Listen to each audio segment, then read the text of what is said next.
In today's video, I'm challenging myself to make a custom building for my tiny Lego city using only 3 copies of this 3-in-1 set, the Downtown Noodle Shop. Since I don't really know what I'm doing yet and still learning how to build mocks, I thought this challenge would be a good way for me to be forced to use only these pieces and maybe even learn something along the way.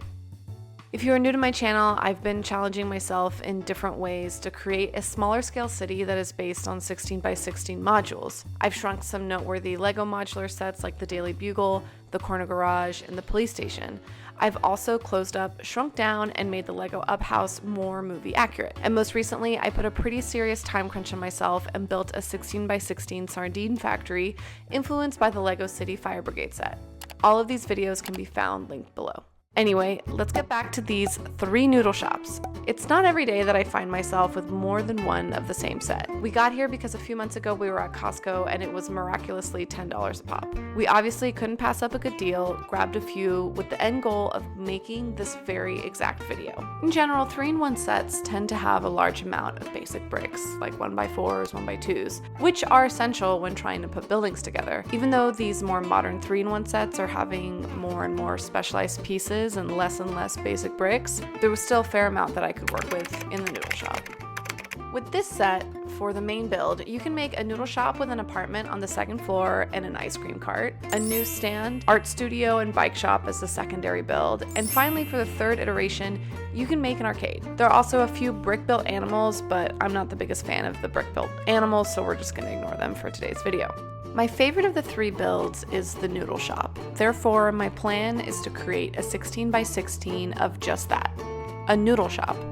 The one provided is pretty decent, but it feels a little choppy, and of course the back is not enclosed. I'm going to take general influence from the original design, but also try to make something a little simpler and a bit more cohesive. Essentially something that can easily slide into my Lego city. The elements from the original build that I want to maintain are the signage for the noodle shop, the menu for the items available, the white ornate roofline, and the general color palette that I have available to me. As I mentioned at the beginning of this video, I'm going to only use the pieces from these 3 sets to make this mock. I've actually never really done this exact challenge before. I attempted this with the Corner Garage shrunken mock, but actually ended up using a small handful of tiles and 1x1 pieces to make it a more cohesive build, and also add more detail with the 1x. This time, however, I'm not giving myself the option to even reach over to my extensive collection to grab a piece. Therefore, first step is to lay out all my pieces and get a gauge of what I'm working with. The main building elements are sage green, white, and this newer color for 1x bricks, light nougat. These 1x4s actually only come in 4 sets. The parts that I had the most of ended up being the main building blocks of the walls. I built up the floors a bit similarly to the original design. The first floor, instead of primarily olive green, I made that an accent and made white the main color. On the 2nd floor, I kept the light nougat all around. Overall, the design is a bit choppy and has the color palette of a strip mall built in the 70s. However, I guess we can't have winners every time. The multiple roof lines is something that I maintained from the original build, even though it wasn't my favorite, but I do feel like it gives it character in this scenario. I kept the white detailing on the top edge and even feature a noodle bowl as the apex detail, a nod to something that I'd love from the Parisian restaurant, where they use a white croissant in the roof detail of this fan favorite modular. A lot of the pieces that I typically use to make my mini modulars weren't really available with these sets, or there simply were not enough. I used pieces in ways I normally wouldn't, and I think it resulted in a less cohesive build, which unfortunately was one of my main goals. Usually I use a lot more tiles and jumper plates, and I really felt like I didn't have enough of those. I kept the first floor as the main restaurant portion with 2 windows that look into the restaurant, and the windowsills themselves serve as bar height eating surfaces for the patrons, and you can access them from the inside or the outside. The entirety of the restaurant is on the 1st floor. There are a couple of tables and an open kitchen. I added detail with noodle bowls, a cooktop, and condiments galore. The 2nd floor mimics the original design with an apartment that features a bed, desk, and chair.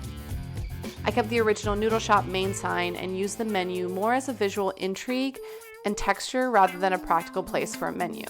I wanted to create a building that was an inset corner similar to the main build of this 3-in-1 set.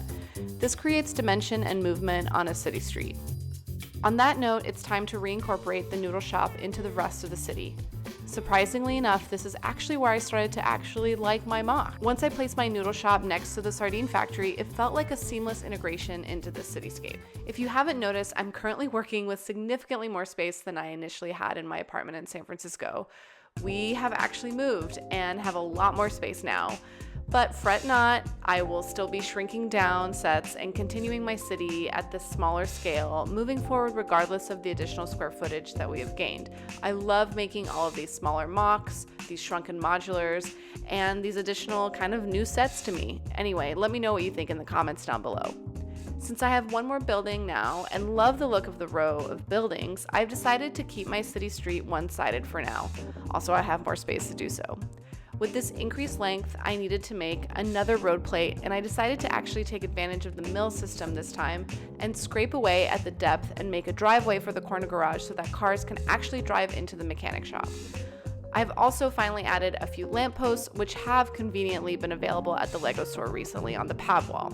Thank you so much for watching, and don't forget to subscribe and like this video. Additionally, if you like the graphics featured in this video, I have a sticker shop linked down below where you can find many of these designs. See you next time.